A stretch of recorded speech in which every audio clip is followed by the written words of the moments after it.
मंथन news Maharashtra. Buldhana जिल्ह्यातील चिखली तालुक्यातील अंबाशी येथील 10 वर्षीय बालकाचे त्याच्या नातेवाईकांनीच अपहरण केले व त्यानंतर त्याची हत्या केल्याच्या घटनेला काही तास लोटत नाहीत तोच शेगाव तालुक्यातील नागझरी येथे 14 वर्षीय मुलाचे अपहरण करून त्याची हत्या करण्यात आल्याची घटना समोर आली आहे।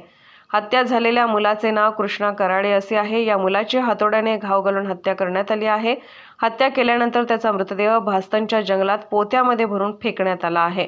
ही घटना उघडकीस येताच संतप्त नातेवाईक आणि गावकऱ्यांनी काल शेगाव पोलीस ठाण्याला घेराव घातला। दरम्यान शेजाऱ्यानेच हे हत्याकांड केल्याचे समोर आले असून या प्रकरणात 2 आरोपींना अटक करण्यात आली आहे। शेगाव तालुक्यातील नागझरी येथील 14 वर्षीय कृष्णा राजेश्वर कराळे हा 23 जुलैपासून बेपत्ता झाला होता। हा मुलगा मंगळवारी सकाळी 10 वाजता शिकवणी वर्ग व शाळेला गेला होता। सायंकाळपर्यंत तो परतला नाही म्हणून घरच्यांनी शोधाशोध केली। अखेर त्याचे अपहरण झाल्याची तक्रार पोलिसात देण्यात आली होती। कृष्णा हा बुरंगले विद्यालयात 8वीत शिक्षण घेत होता। दरम्यान 23 जुलै रोजी सकाळी 7:50 कृष्णाला एक संशयित मोटरसायकलवरून घेऊन जात असल्याचे सीसीटीव्ही फुटेज पोलिसांना प्राप्त झाले होते। त्यानुसार पोलिसांनी तपास सुरू केला। संशयिताच्या मोबाईलचे लोकेशन घेण्यात आले।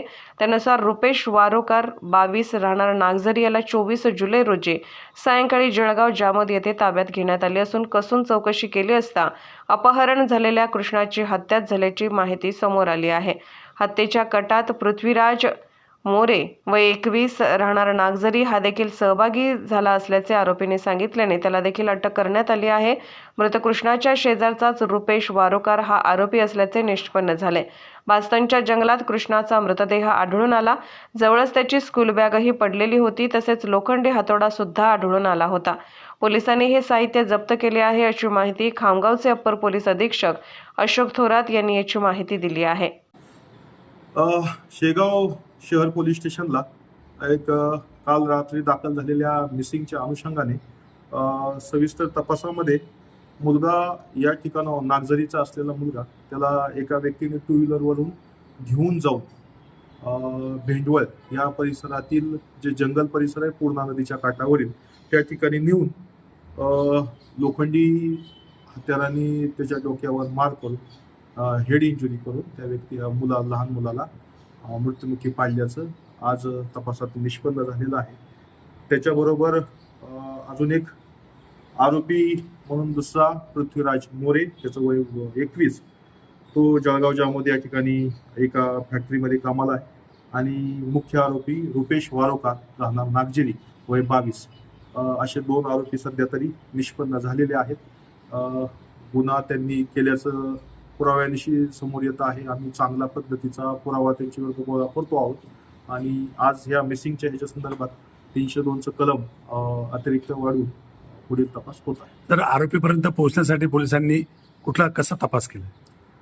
टेक्निकली ह्याच्यामध्ये काल फुटेजेस गावामधून प्रसारित झाले होते सोशल मीडियामध्ये आणि ते फुटेजच्या मार्फतीने आम्ही गाडी अंगावरील पेहराव या अनुषंगाने जरा थोडा तपास करत होतो आणि बाकी कुणी मिसिंग वगैरे आहे का नातेवाईकातलं किंवा जवळच्या कुठल्या ह्याच्यातून त्या बाकी जे थोपटाळे असतात त्याच्या अनुषंगाने आम्ही चेक करत होतो आणि टेक्निकली जास्त न सांगता पुराव्याची बाब आहे तुम्हाला ह्याच अनुषंगाने आम्ही पुढे गेलो आणि त्या आम्हाला आरोपी निष्पन्न आहे। नरबळीसारखा प्रकार आहे का चर्चा होते त्याच्यामध्ये अद्याप कुठल्याही स्वरूपाचं असं नरबळीचं वगैरे प्रकरण दिसून आलेलं नाही। ह्यात प्रायमा फेसी हे फक्त मुलाच्या नातेवाईकांकडून विशेषतः वडिलांकडून खंडणी वसूल करण्याच्या अनुषंगाने हे केलेलं प्रकरण प्रायमा फेसी तरी दिसून येत आहे।